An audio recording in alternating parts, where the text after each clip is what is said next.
Welcome back to Record Rift, where we tear through history's pages to reveal the moments that shaped our world. Today, we're charging into the blood-soaked fields of the War of the Roses, a brutal struggle for England's throne from 1455 to 1487. Picture noble houses tearing each other apart, brothers betraying brothers, and a crown stained with blood. This wasn't just a civil war. It was a dynastic feud between the houses of Lancaster and York that forged modern England. Who were the key players in this deadly game? How did it end the medieval era? Join us as we explore the War of the Roses, a saga of ambition, betrayal, and rebirth. Let's draw our swords and dive in. In the mid-15th century, England was a powder keg.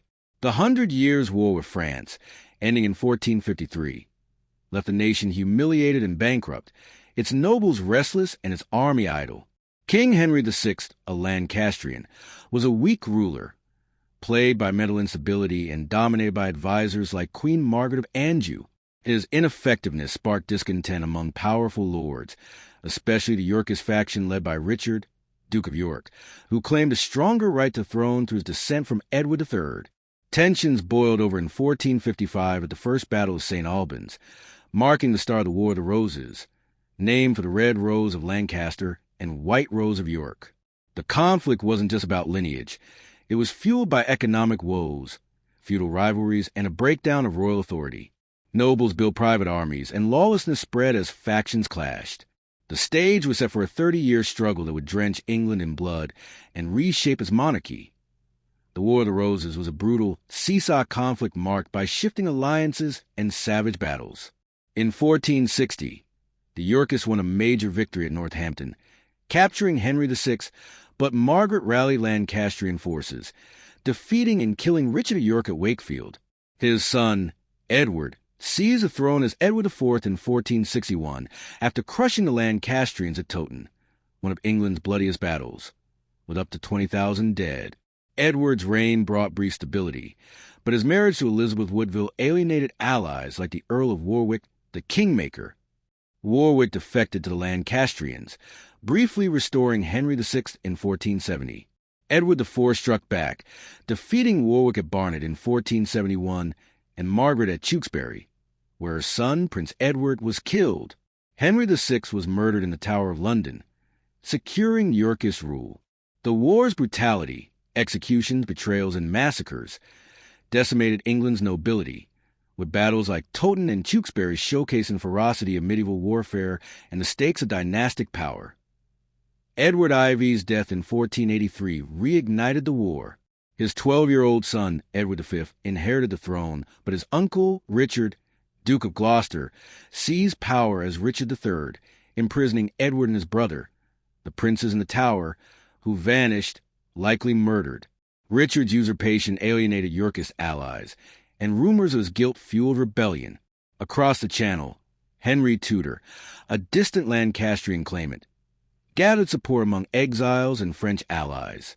On August 22, 1485, the war's climax came to the Battle of Bosworth Field. Henry Tudor's smaller army faced Richard III's forces. Richard, a skilled warrior, led a desperate charge but was betrayed by key allies like Lord Stanley, who switched sides mid-battle. Richard was killed, his crown reportedly found under a bush and placed on Henry's head. Henry Tudor became Henry VII, founding the Tudor dynasty. Bosworth ended the war, uniting Lancaster and York through Henry's marriage to Elizabeth of York. Daughter of Edward IV, the War of the Roses left England battered but transformed. An estimated 50,000 died, with the old feudal nobility gutted. Up to a third of England's lords perished. This weakened aristocratic power, strengthening the monarchy under Henry VII, who centralized authority and curbed private armies. The war's end marked the transition from medieval to early modern England, with the Tudors laying the foundation for a strong, centralized state. Socially, the war disrupted rural life, as battles ravaged the countryside, but also spurred change. The decline of feudalism empowered merchants and the gentry, setting the stage for England's economic growth. The Tudors' reign brought stability, leading to the Renaissance, exploration, and eventually the Elizabethan era. Yet, the war's scars lingered. Families divided, and the mystery of the princes in the Tower fueled intrigue, were pretenders like Lambert Simnel challenging Henry VI's rule. The war's end was a hard-won peace, forging a new national identity. The War of the Roses left England battered but transformed. An estimated 50,000 died, with the old feudal nobility gutted. Up to a third of England's lords perished. This weakened aristocratic power, strengthening the monarchy under Henry VII, who centralized authority and curbed private armies. The war's end marked the transition from medieval to early modern England, with the Tudors laying foundation for a strong, centralized state. Socially, the war disrupted rural life, as battles ravaged the countryside, but also spurred change. The decline of feudalism empowered merchants and the gentry, setting the stage for England's economic growth. The Tudors' reign brought stability, leading to the Renaissance, exploration, and eventually the Elizabethan era. Yet, the war's scars lingered, families divided, and the mystery of the princes in the Tower fueled intrigue, with pretenders like Lambert Simnel challenging Henry VI's rule. The war's end was a hard-won peace, forging a new national identity. The War of the Roses was a defining chapter, ending England's medieval era and birthing the Tudor dynasty, which shaped modern Britain. It inspired literature, from Shakespeare's history plays like Richard III to modern works like Game of Thrones, echoing its themes of betrayal and power. The war's legacy lives in England's monarchy, with the Tudor rose, red and white combined, symbolizing unity. It also highlighted the dangers of weak rule and factionalism, lessons that influenced England's path to constitutional monarchy. Archaeologically, battlefields like Toten yield grim evidence of the war's toll, with mass graves revealing brutal injuries. The discovery of Richard III's remains in 2012 under a Leicester parking lot reignited fascination, confirming his scoliosis and violent death. The War of the Roses reminds us that power, won through blood, shapes nations. Its story of ambition and redemption endures, a testament to England's resilience and reinvention.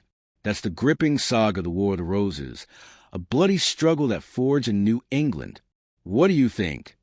Could the Lancastrians have held the throne, or was Tudor victory inevitable? Drop your thoughts in the comments, and tell us what epic conflict you want us to explore next on Record Rift. If this journey through England's turmoil gripped you, smash that like button, subscribe, and hit the bell to join our quest through history. Until next time, keep uncovering the rifts that shape our past. This is Record Rift, signing off.